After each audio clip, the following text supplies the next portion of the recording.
you really have to figure out how to build that bridge to the individual, figure out how to level the playing field in terms of you probably don't know as much as them, right? From Numeric, this is Incoming Statements, the podcast built for forward-thinking accounting pros. Join Anthony Alvernaz, Numeric's co-founder and chief product officer, as he talks with accounting leaders about what practices and philosophies are defining modern financial operations.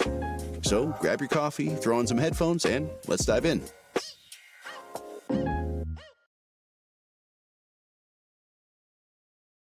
Hello and welcome to another episode of Incoming Statements. I'm your host, Anthony Alvernaz, and today very excited to get to spend time with a fellow Numerican for a rare episode, Chris Canoles. Chris is a former audit partner at EY and now head strategy for us here at Numeric. His career journey is certainly not a typical balance the sheets accounting story. It is an authentic tale full of humor, unexpected twists, and some genuine insight into relationship building and opportunity seizing. From some childhood hobbies that foreshadowed an auditor's future to navigating literal sub-zero warehouses, tech giants, and IPO journeys, Chris reveals himself and reveals the human, sometimes absurd, and always insightful side of an auditor's perspective, culminating in his decision to be on our team today. Well, Chris, it's a pleasure to see you. This one is a bit of a treat. Nigel on our team was joking that we ought to run our own sort of internal podcast series where we interview folks on the team and just see what they have to say and maybe get a little bit more of our casual candor out in the world to give folks a sense of how we operate. But excited to be doing this one formally recorded and for the world. How are you doing? I'm great. Excited to be here. Yeah. I think having some of these sort of break from the AI sometimes is nice, right? To get into people and stories and sort of dimensions that aren't always covered on podcasts. My family was teasing me about this, right? It's like, one of the reasons why, sort of they can gauge the health of how I'm enjoying my work is whether I, can't help myself but bring work-related stories home to the dinner table. And I promptly get made fun of by my 15-year-old daughter for doing it. So it's definitely one of those things where she was like, oh, you're not telling a lot of EY audit stories anymore. Like, you still enjoying it, Dad? And I'm like, I asked that question, but here I'm at Numeric. So awesome. Well, some EY audit stories I want to dig into today. I also really want to dig into, the story of Chris. Who are you? What are you? What makes you tick?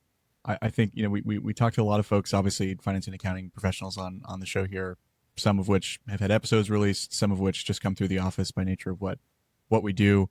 I love to really understand from folks, where does your passion come from? What gets you really excited? What gets you up in the morning and has you, interested in showing up every day and putting in the work, putting in the effort? A lot of auditors tell us their sort of passion sparks from some accidental kind of happenstance falling into the work. We have heard the more prototypical answer of the passion came from balancing my first spreadsheet. But your story involves Nintendo sports games and Dodger games in the Chavez Ravine. Walk me through, where do your childhood obsessions with statistics, actually make you an auditor before you knew what auditing was or what accounting was for that matter? Let's go back to the beginning. Yeah, sure. I mean, I've heard those classic stories too, right? You've got, my first balance sheet, first cash flow statement, it just clicked. A variant of this question kind of almost always would come up in our new hire interview processes. And 9 times out of 10, there's a fresh-faced undergrad who's telling me about how, the fire was ignited within them in their first accounting class. And honestly, the same was true for me. But as you can imagine, after, 20 or so years of doing those interviews repeatedly with multiple candidates and hearing that same story, I started to think that I wanted to hear more from candidates about, what were the early indicators, right, that the fire would ignite. And so, what were those first embers of that fire and putting myself in their shoes, right? What would I say if the tables were turned?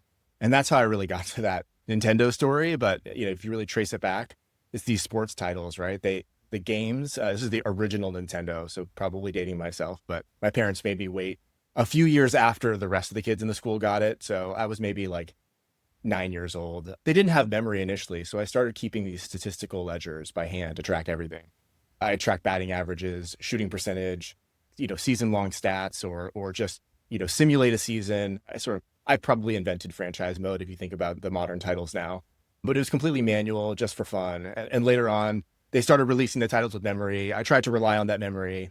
I would say it was 95% reliable, which is great until it's not. And so I always have that sort of backup, right, stored with my notebooks. Yep. That thread kind of went through to some of the baseball games that I would go to as a kid, watching the Dodgers grow up. I would keep score and then translate the score into statistical summaries by season for the games that I went to versus the games I didn't go into. So all these different cuts of data. I think that's how I knew that I sort of had a mind for this. And so that obsession with tracking performance, analyzing numbers was probably my first hint. Awesome. So sorry, just to clarify, you're saying you in absence of there being memory for the games on the original Nintendo, you were keeping your own ledger of score, of form, of what did your peers think about this? Who did you let in on this little secret that you had this, little notebook next to the console? I didn't even think about it. I wasn't proud of it. I didn't show it off. It was just like, when I was playing by myself, not when I had friends over. I was an only child also. So, I had a lot of time where it was just like me kind of entertaining myself. So it was me and my little notebook, which is funny because, to get back to your question of like, what gets me up in the morning, it actually isn't the numbers or the math of it. What really started to fill my bucket as I got into a career was the relationships that you could build, the personas that you would meet, the coaching and mentoring opportunities that were available, seeing people sort of progress in their career and having a role in that were the things that sort of really got me going during the day. The numbers was the underlying foundation, right? The auditing, the accounting, the technical aspects, that was a means to an end. So really like the thing that charges me is really coming to work and building relationships with people I work with and also, with my clients. Yep. Makes sense. So then at what point did you realize that some of these childhood passions were going to be professionally valuable? I mean, was there a moment in young Chris's head that said, maybe there's more to this than sitting in front of the video game? Or was it later on in life, only in reflection, that you realized, holy hell, this was clearly the right thing for me. I've been doing this since I was a kid. Where did it click? I think it did happen with taking those accounting classes. There was something magical about that, the symmetry, the beauty of the accounting, that it all had to work sort of similarly, like aligning to some of the scientific theories that I really liked. I really loved science, actually. So like the idea that like no new matter is created in the universe, right, was always like very intriguing to me. And like debits on the left, credits on the right, like things always had to balance. And I actually like originally thought I wanted to be a doctor, but as I got closer to choosing a major, I realized like I wasn't really looking forward to the debt or waiting until my 30s to start making money. And so I still had this like interest in sciences and life sciences, which, when you're in your early 20s and trying to sort of chart a path, you kind of use any little thread to help push your decision in the right direction. And so it's actually why I chose UI. They had this amazing presence in that space. Quickly learned that auditing life sciences companies can be quite boring because many of them have no products, really high burn rates, small engagement teams. So like that human element wasn't always there. My first assignment, I was like one of one trying to document controls at an office which had like literally one person in it who was like a temporary accountant. So I was like, this is a pretty rough life. I probably didn't get, it was a small sample size to draw my conclusion on, but I think that's what you're doing in your life all the time is making experiments. And so I tried other industries, which was really fun and ultimately helped me find my way. Totally. And I imagine part of what keeps the world of audit interesting is just how bizarre some of the circumstances might be that you find yourself in. And I know anecdotally you've shared over time some pretty wild stories from the trenches. One of which that really stood out to me, I'd love to chat through a little bit more, is your infamous frozen storage audit. You're in an astronaut suit, your nose starts freezing, you're faced with a critical professional decision. Set the stage for us. What happened there? Yeah, I mean, I think these inventory counts, if anyone out there has been a staff auditor at a firm of reasonable size, like these are a rite of passage in your first couple of years as a staff. They almost always happen around period ends. So oftentimes your pre-New Year's Eve plan was, I'm going to go to X far-flung place and count this random thing for this engagement team that I've never met before, in some other UI office, right? So they're solo missions, they're remote warehouses and factories. I mean, the records never matched. The engagement team was rarely reachable at that time because it was so close to usually December year ends. And so yeah, I was doing this count inside a Sub-Zero freezer at a gift basket company. They're actually like had a lot of different businesses, but this was a gift basket company up in Oregon. So I had to fly to Oregon, in December. I wore this astronaut looking suit, which clearly malfunctioned because my nose was freezing and I could start to feel my fingertips freezing. So, I ignored the formal count instructions. I worked as close to the exit as possible. Probably the only time I knowingly took a shortcut, but really like self-preservation was kicking in at that point. Totally. What sort of prep were you given in advance of this? Any sort of environmental notes? Was there hazard pay that EY ascribed to this engagement? How did this work out?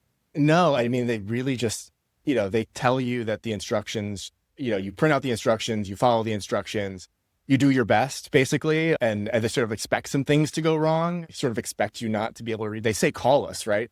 And so, I don't know, like we obviously had cell phones, but it wasn't like people were glued to their phone like they are today. So, again, you had sort of to make some decisions. For me, it was like, okay, I've got integrity, but there was definitely no looking back. Like my body was not happy and I had to be right with God in that moment, right? There was this complex series of rationalizations and some very fast math involved in assessing the materiality of the inventory in that Sub-Zero unit compared to the totality of the inventory I'd already sample counted prior to donning this faulty spacesuit. Right. And so, based on a visual inspection, the shelving units and storage areas are full of something.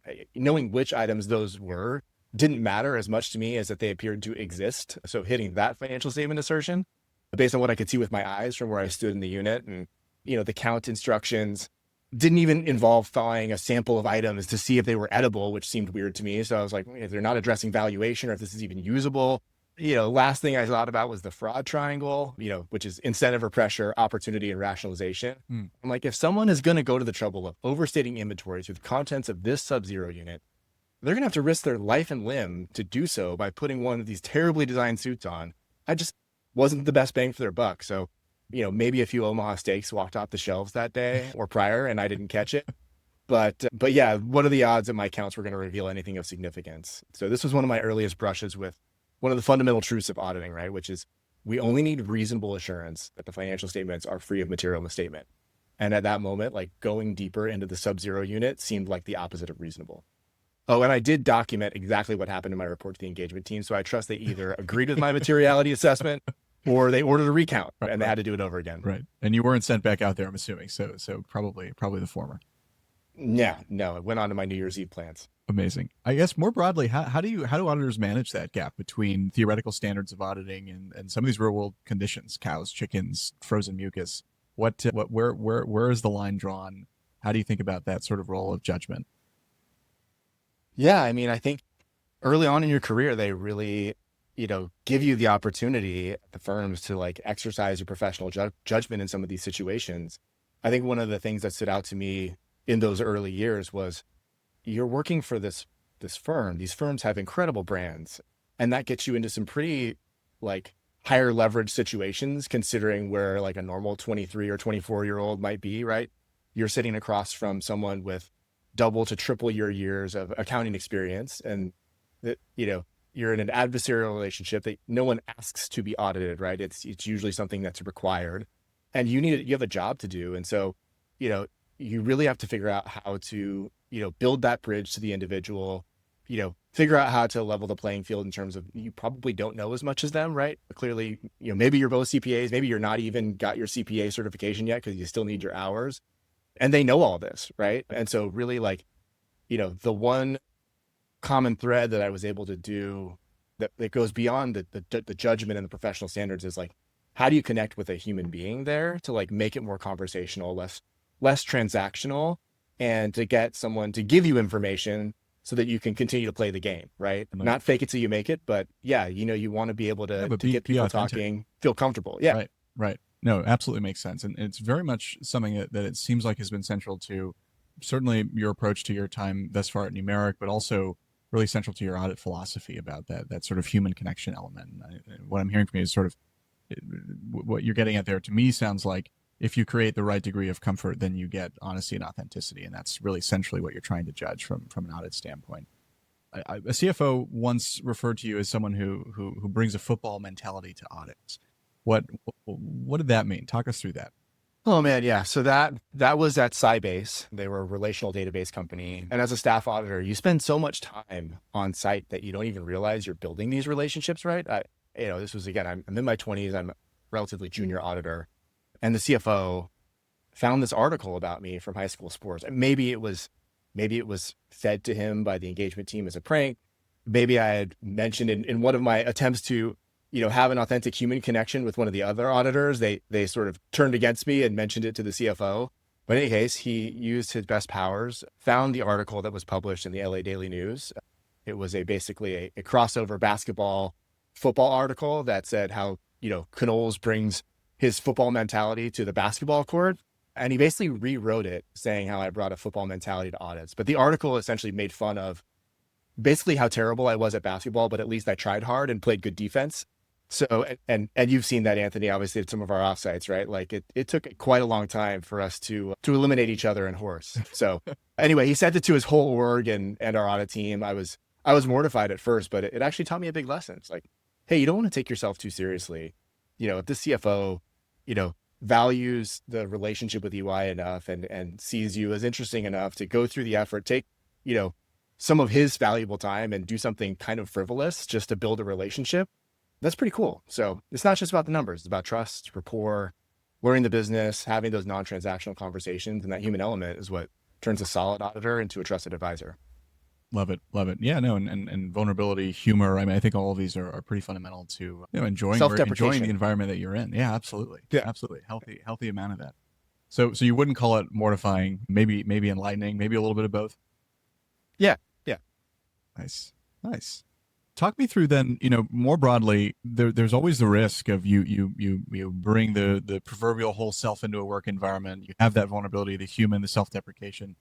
That can lead to being close enough with the team that you're working with that you open yourself up to possibly challenging interactions or interactions that then require, more thoughtful sort of emotional thought and processing later on. You once described a story of an interaction that wasn't great, that ended up being someone who you worked with later on in life as an FP&A counterpart at another company. How do you go about sort of building trust and respect if there is a sort of rocky beginning with someone? Yeah, I think it just comes over time. That story was from my days at Salesforce. So again, like sort of those early years. And that's when I crossed paths with Brett Ty. And, he was an FP&A and famously not a fan of auditors, as I found out. He was sharp, but a bit salty. And he had this habit of giving half answers wrapped in sarcasm. So the thing is, I needed him, right? I was auditing accruals. Each one had a little different story, and you had to sort of understand the methodology because these things weren't getting paid out. You couldn't just trace it back to cash. You had to really make sure you were comfortable with the data they used and the basis that they came up with. So I kept showing up, asking questions, getting just enough from him to like document in our files, right? So then fast forward, probably like 7 or 8 years later, actually, I'm out at Okta helping with IPO prep. The audit's in a bit of a lull. I'm stepping in to push it forward. And I need to get my arms around the key areas of estimation, right? Financial projections associated with the company's common stock valuation, understanding the data informing management's estimate of standalone selling price. Like this was stuff you couldn't just trace to an invoice, right? I had to go talk to someone that knew what was going on about the business, had a good sense of the numbers. So I was told to go talk to Brett. He's got the answers. I was like, Brett who? Brett Ty. Oh my God. I am in for it. Same guy. Now he's an FP&A director. Like, hardened by years of making auditors' lives miserable. Definitely not someone who would be thrilled to see me again. But I think, obviously I had to come a long way over the course of, the intervening years. And we worked together for over 7 years, actually, through Okta's IPO, SOX compliance, M&A. I think I developed like a mutual respect, right? He wasn't like the main character of the audit, right? He was an FP&A person, but anytime we needed any sort of projection, anytime we needed any sort of information, he was the person or the team that we had to go to. And he still had that edge, right? He loved to give me a hard time whenever I had to go to him or his team for support, but we built kind of something that worked. And every time we hit the field for a quarter year end, he'd kind of swing by the audit room on day one and be like, are we done yet? Like, I already know the numbers are right. I've known the numbers are right basically all the time because he's FP&A, right? Yep. So every year we got better at understanding each other, and we both got a ton of coaching along the way from our leaders. He from Bill Losh, who preceded him, and me from the senior partners who worked on the account. He's now the CFO of Okta. I like to think that I earned his trust, like not just through the work, but by bringing a human approach to it. So while he's a finance guy at heart, I think if he has any sort of soft spot for accountant types now, that maybe I had a small role in that evolution. There you go. There you go. Amazing. How do you generally think about that sort of what might be thought of as a fraught relationship because you're basically there to tell someone what they're doing is wrong, or to find something wrong in what they have done and is their profession, right? They are there to affirm what it is that you are there to try to poke a hole in. How do you think about changing the sort of characterization of that relationship and making it more about the sort of blended outcome that everyone there is looking for? Yeah, I think it's really about, well, two things, right? Bringing your whole self, like diffusing an otherwise tense situation through humor, self-deprecation, chatting. I hear our sales guys kind of do it all the time, right? Like on the sales floor, making conversation, finding unique tidbits, like making people feel comfortable so that you can have a conversation around the information and realize like, hey, no one actually likes audit adjustments, right? Like audit adjustments are hard for auditors. What we really want to do is understand processes, understand complex transactions, have a conversation early enough to where it's, you're not at the end of the audit. You're talking about things that are going to happen throughout the period and sort of brainstorming, well, what would be that consultative approach to getting the answer correct for some of the more thorny issues, right? I mean, you always have that risk of error that's going to come out of sample testing, but it's really about some of the more complex areas where you really need to build that trust and ask the right questions, understand the process. When a client is coming to you with a question, or you need to approach them about a difficult question, it's not something that they have taken lightly, right? It's not an idea that they came up with that day and said, oh, I'm going to go ask Chris. It's probably something they've been struggling with for several days, weeks. Maybe it's been, it's a goal that they have for the year. So if they come into a meeting with me and ask me that question, and I just give them an answer, that probably doesn't make them feel very good, right? It doesn't make them feel like I've heard anything. They might not feel like very smart. You're not out there to prove that you're smarter than someone, right? You're out there to prove that you can add value through a conversation, through a network of people, that you can take the information you learn, give an initial perspective, go back into your network, talk to others, and then bring that value, right? Because ultimately, these audit reports, they all say the same thing. It's a standardized report. And so in a sense, we are a commodity. What is the thing that differentiates an auditor is really like how they can add value through that process. And it is kind of a tricky, like artful thing. Certainly. Yeah. And how do you think about where that sort of communication of the value add comes, not from, selling an engagement or getting the decision makers excited about choosing one firm over another, but really about having that be a way that you can earn or buy credibility and authority with the folks on the ground that are actually there during the testing periods. Where how do you kind of communicate that? I would assume early, often, and both important, but where do you demonstrate that most tangibly? And curious, when you think about all the engagements that you've run, where you have felt like that has landed best, where it really felt like, wow, this team actually understands some of the strategic value here, and consequently is really excited to work with us. Yeah, I think there's always this feeling out period at the beginning where you have to kind of go through something together. And so at each of my clients, right, where they've already chosen the firm and you're kind of coming in to, an environment where they've already selected the firm, is different than when you're actually pitching new business against other firms or trying to get them to understand why, your team or your firm is different. And so, I mean, we would try some really weird things, right? Gimmicky things, or at least I did. I don't know if that was the normal motion. When we went out to Dropbox, we ended up bringing a box, like a physical box. And I'll back up. This was actually after I had a champion there who was actually my counselee at the firm, who had then gone over to Dropbox and was like their sort of head of accounting at that point. We had actually like gone in there a couple of years earlier and lost the sort of RFP to PwC. After a couple of years, we got another bite at the apple, and Brad Silicani, who was actually the COO of Anrock now, he came to me and he said, hey, look, just whatever you do, don't wear a jacket. Literally the advice, like be casual, be informal, like no suits. So that was one of the mistakes the team had made, probably over anchoring on that. But he was like, look, that scared the bejesus out of our engineers. They thought we were like either all going to jail or getting acquired that day. And there was a lot of, stir. Yep. But it definitely underscored a potential lack of cultural fit. And so I was like, hey, Brad, like, well, what if it's cold that day? And he was like, I'm sure you're smart enough. Just like fit in, wear a Patagonia vest over your button down shirt. This is Silicon Valley, blend in for God's sake. So yeah, we ended up making this. Well, hold on. How do you, yeah. I'm not quite following how you go from not wearing a suit to bringing a physical box to Dropbox, a cloud storage company. Yeah. That probably could have missed the mark. It was definitely a risk, but I think it's a way of like showing that we are, thinking outside of what their business is, right? Like, and so we made this box, we put the handwritten proposals in it. We sort of knew that that's not what they were, right? They're a cloud storage company that wants to be the future of collaboration around all of the files that you need to do your work. But what we did do is we actually recorded some videos, some cameo videos of our Irish partner, and then uploaded them to a Dropbox account. And then during the pitch, actually brought it up and played those videos for the team, saying that we would have an integrated approach to do their statutory audits. We knew that they had a big Irish presence.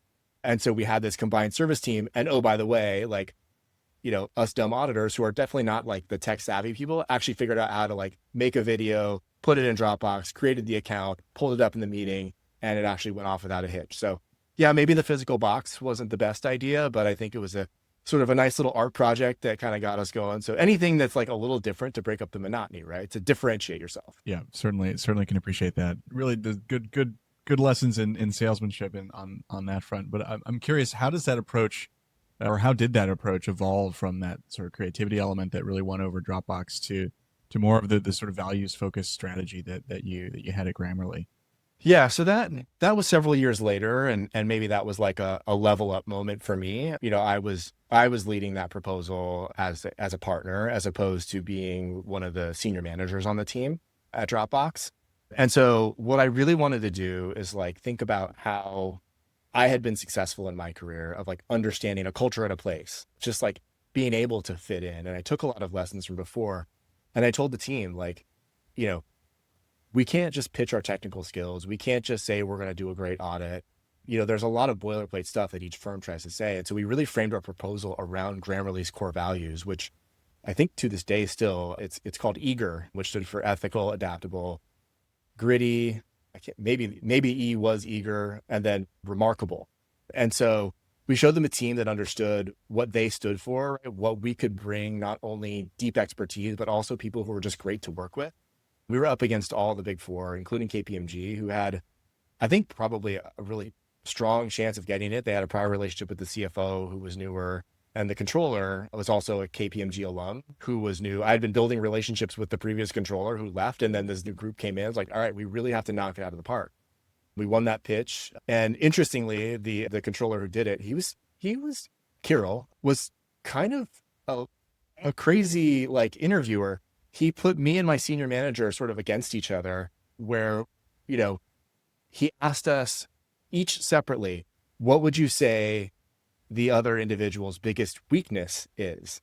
And so he asked my senior manager to critique me, and then he asked me to critique her. And then he sort of played those commentary against us in the interview. And I'm like, I never went through an investment banking interview, but he is definitely like evaluating us on a like how well do we know each other, like psychological front, which made me feel good about the approach we took, right? He was like leaning into that and really like stress testing how we would work together. So we ended up winning, and it was a great relationship out there, all the way up to when I left UI. Awesome. Well, Chris, we're going to take a quick break here, and on the other side, I'm seeing notes from our producer. We want to jump in a little bit more onto this physical box. We're a little fixated on the box, and was it on the table? Did it fall on the floor? Did you drop it? And then talk a little bit more about the psychology of an auditor and skepticism and how that squares with leading you, here today at Numeric. So when we come back, we'll jump back into that.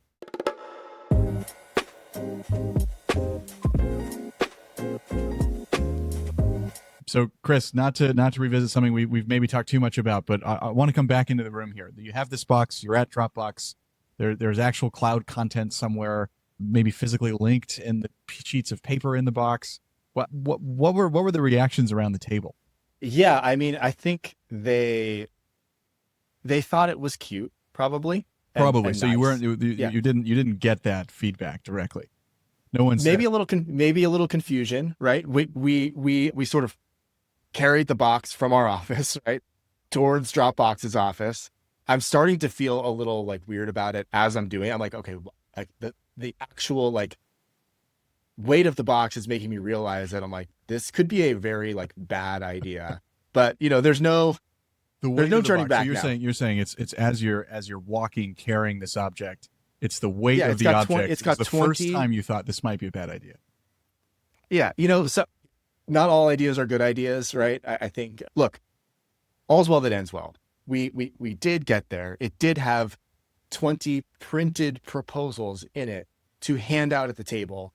You know, we weren't wearing suit jackets. So that was the main thing. I felt like we had a really good You'd chance, already and won.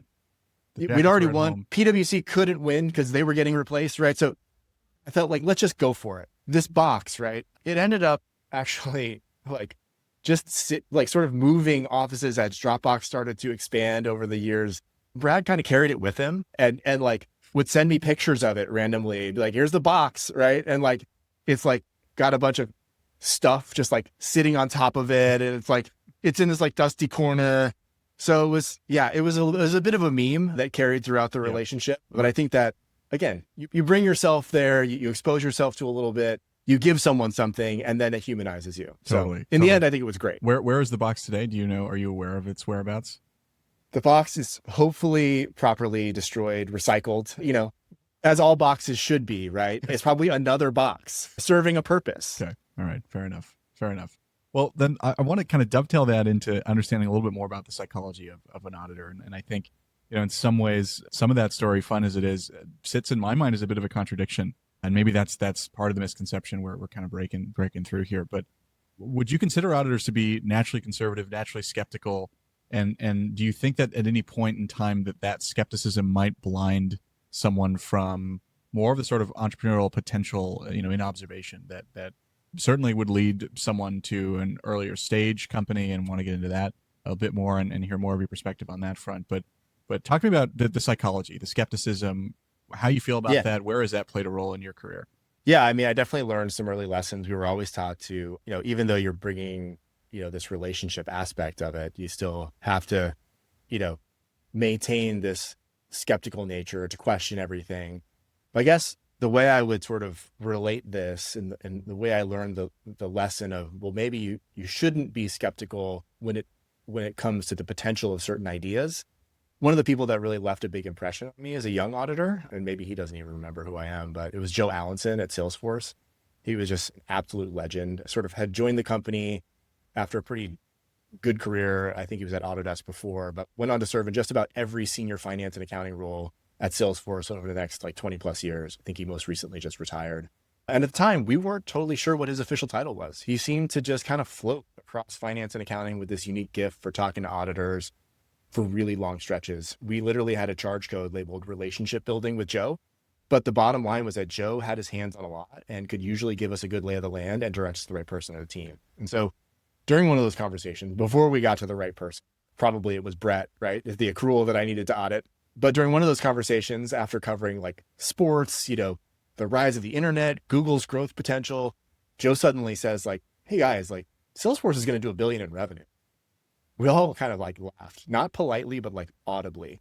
And he doubled down. He was like, no, in like 3 years, which I think they were, maybe approaching 150 or 200 million at that point. We're like, okay, like that just seems crazy.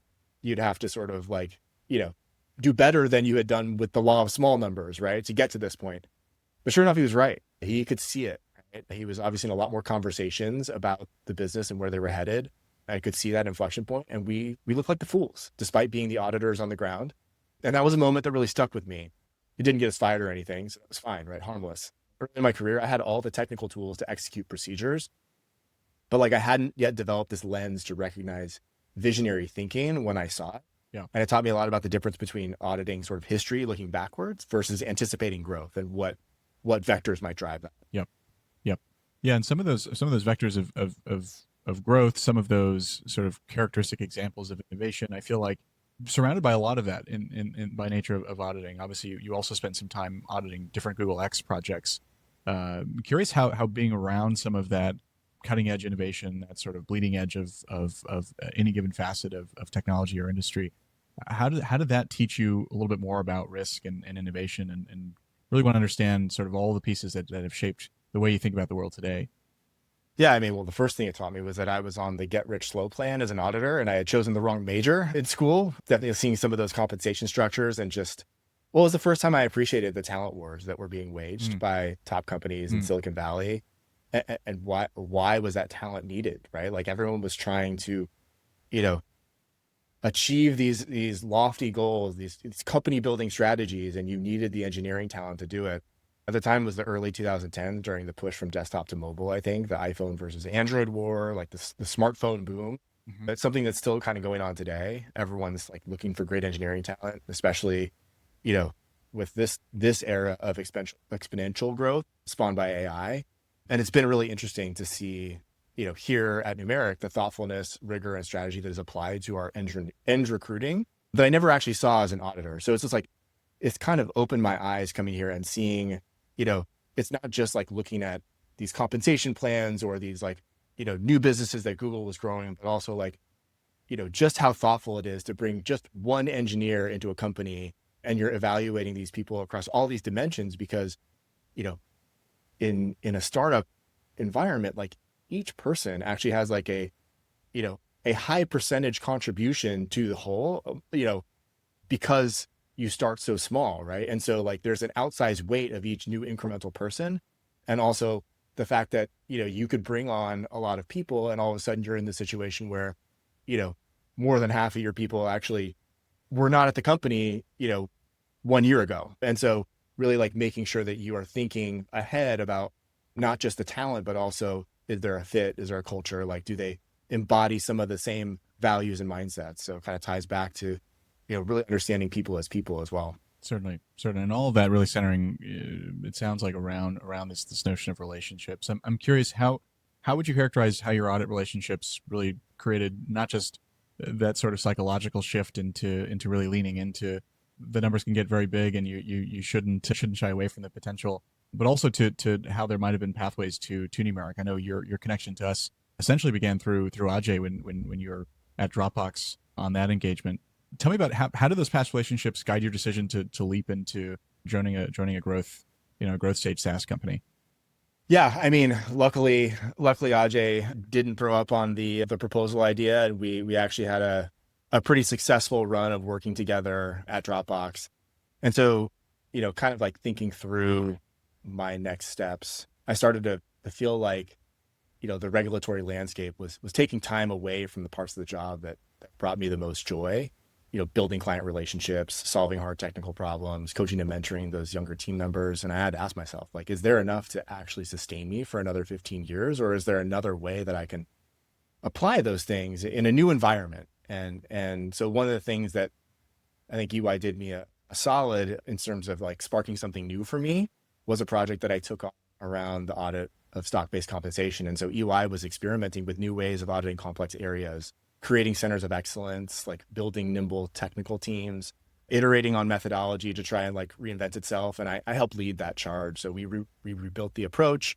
We were doing some hiring as a team, like internally, right? Trying to get people who wanted it to sort of shift from audit to something a little bit different, entrepreneurial, if you will, and try to like scale that model across small cohorts of our clients. It was collaborative. It was experimental, mission driven. Honestly, it felt a lot like a startup. And I think that was one of the things at EY that started to plant the seed, along with the fact that like I had spent so much time at these growth stage startups in their later stages. I would say definitely like Series C and later. And so what really got me interested in sort of the earlier stage, I think everyone knows we are, Series A over the last year or so. But after leaving EY, I made this goal of reconnecting with a couple of people in my network per week. And so the accounting leaders that I had worked with all those years encouraged me to try operational roles rather than just like going to a smaller firm. And deep down, I kind of felt that they were right. And when that exploration of my network resulted in a text reaching out to Ajay, he surprised me, actually. He responded immediately, took me to lunch. And from there, he introduced me to Parker. And that kicked off conversations with the team at Numeric, including yourself. And I was blown away by the clarity of vision, the caliber of people. And so I guess joining Numeric has been a refresh in the best way possible. I get to reconnect with accountants who are our customers, right? That I've known for years, people who are now transforming the profession. And I think that shared history helps build trust as they evaluate new solutions. So it feels full circle, right? I started by tracking these stats on Nintendo. Then I spent, a couple of decades helping companies, in their environments, like navigate scale and complexity through building relationships. And now, I'm getting to help shape the next chapter of the profession, I think, is where we're kind of headed, and we're supporting teams who are doing accounting differently and better. Awesome. Excellent. Well, Chris, thank you so much. Appreciate the time today. Thanks, Anthony. You've been listening to Incoming Statements, a production of Numeric. To learn how AI and automation are eliminating the manual burdens holding your accounting team back, visit numeric.io. Join us next time to hear from more top accounting voices on the challenges they're facing and where they see the industry heading.